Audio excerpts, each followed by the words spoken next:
Hello everyone, we're up to the next chapter now, chapter 8, The Brown Hen.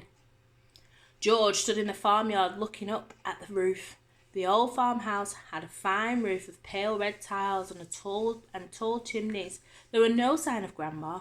There was only a song thrush sitting on one of the chimney pots, singing a song. The old wurzel got stuck in the attic, George thought. Thank goodness for that. Suddenly a tile came clattering down from the roof and fell into the yard. The song thrush took off fast and flew away. Then another tile came down, then half a dozen more, and then, very slowly, like some weird monster rising up from the deep, Grandma's head came through the roof, then her scrawny neck and the tops of her shoulders. "How am I doing, boy?" she shouted. How's that for a bash up?" "Don't you think you'd better stop now, Grandma?" George called out. "I have stopped," she answered. "I feel terrific."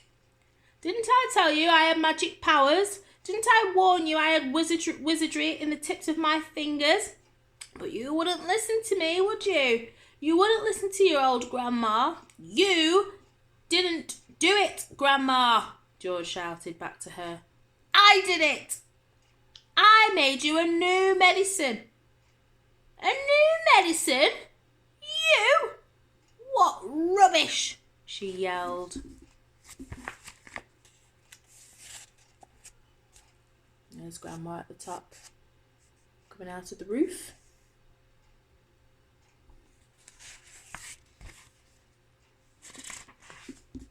I did, George shouted. "You're lying as usual," Grandma yelled. "You're always lying." "I'm not lying, Grandma. I swear I'm not." The wrinkled old face, high up on the roof, stared down suspiciously at George. "Are you telling me you actually made a new medicine all by yourself?" she shouted. "Yes, Grandma, all by myself." "I don't believe you," she answered. "But I'm very comfortable up here. Fetch me a cup of tea." A brown hen was pecking about in the yard, close to where George was standing. The hen gave him an idea. Quickly, he uncorked the medicine bottle and poured some of the brown stuff into a spoon. "Watch this, Grandma," he shouted. He crouched down, holding out the spoon to the hen. "Chicken," he said. Chicken. Come here. Have some of this." Chickens are stupid birds and very greedy. They think everything is food. This one thought the spoon was full of corn. It hopped over. It put its head on one side and looked at the spoon. "Come on, chicken," George said. "Good chicken. Chick. The brown hen stretched out its neck towards the spoon and went peck. It got a beakful of the medicine. The effect was electric. "Whee!" shrieked the hen, and it shot up straight into the air like a rocket. It went as high as the house.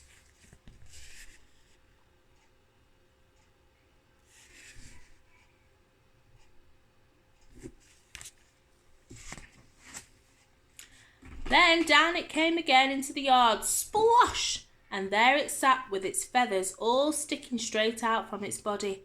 There was a look of amazement on its silly face. George stood watching it. Grandma, up on the roof, was watching it too. The hen got to its feet. It was rather shaky. It was making funny gurgling noises in its throat. Its beak was opening and shutting. It seemed like a pretty sick hen. "You've done it in, you stupid boy," Grandma shouted. That hen's going to die. Your father will be after you now. He'll give you some socks and serve you right." All of a sudden, black smoke started pouring out of the hen's beak. "It's on fire!" Grandma yelled. "The hen's on fire!" George ran to the water to get a bucket. George ran to the water to get a bucket of water. That hen'll be roasted and ready for eating any moment," Grandma shouted. George splashed the bucket of water over the hen. There was a sizzling sound and the smoke went away. "Old hen's laid its last egg," Grandma shouted. Hens don't do any laying after they've been on fire. Now that the fire was out, the hen seemed better. It stood up properly, flapped its wings, then it crouched down low to the ground, as though it was getting ready to jump. It did jump. It jumped high in the air and turned into a complete somersault, then landed back on its feet.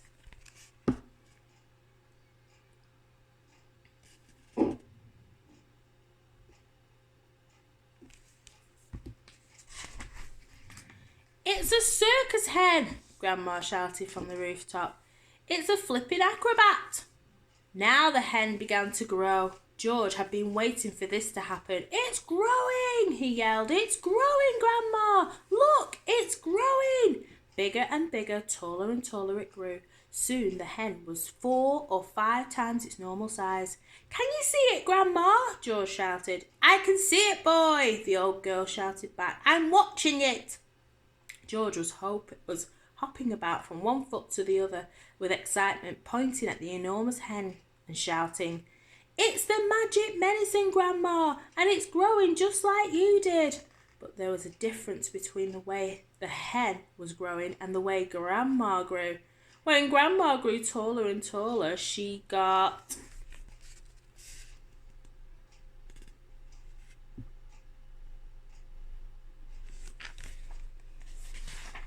thinner and thinner. The hen didn't. It stayed nice and plump all along.